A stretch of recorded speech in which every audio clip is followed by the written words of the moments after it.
Donald Trump could learn something from them. And that brings me to the final point I want to make today. The temperament it takes to be commander-in-chief. Every president faces hard choices every day, with imperfect information and conflicting imperatives. That's the job. A revolution threatens to topple a government in a key region. An adversary reaches out for the first time in years. What do? Making the right call takes a cool head and respect for the facts. It takes a willingness to listen to other people's points of view with a truly open mind. It also takes humility. No, convinced you're always right, you'll never ask yourself the hard questions. I remember being in the Situation Room with President Obama debating the potential bin Laden operation. The president's advisors were divided. The intelligence was compelling but far from definitive, and the risks of failure were daunting.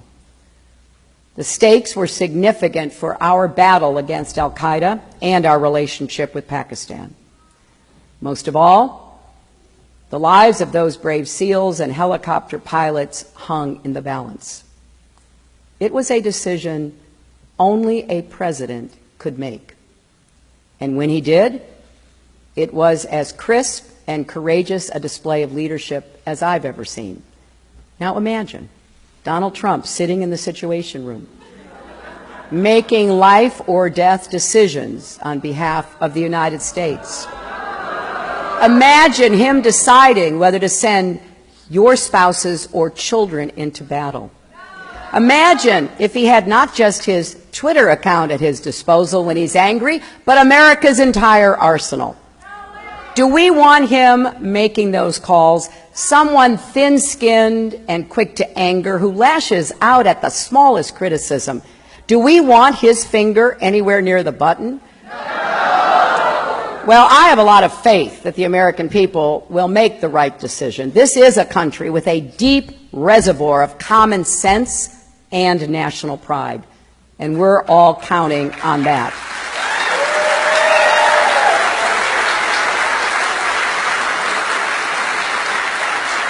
Because making Donald Trump our commander-in-chief would be a historic mistake, and it would undo so much of the work that Republicans and Democrats alike have done over many decades to make America stronger and more secure. It would set back our standing in the world more than anything in recent memory, and it would fuel an ugly narrative about who we are, that we're fearful, not confident, that we want to let others determine our future for us instead of shaping our own destiny. That's not the America I know and love.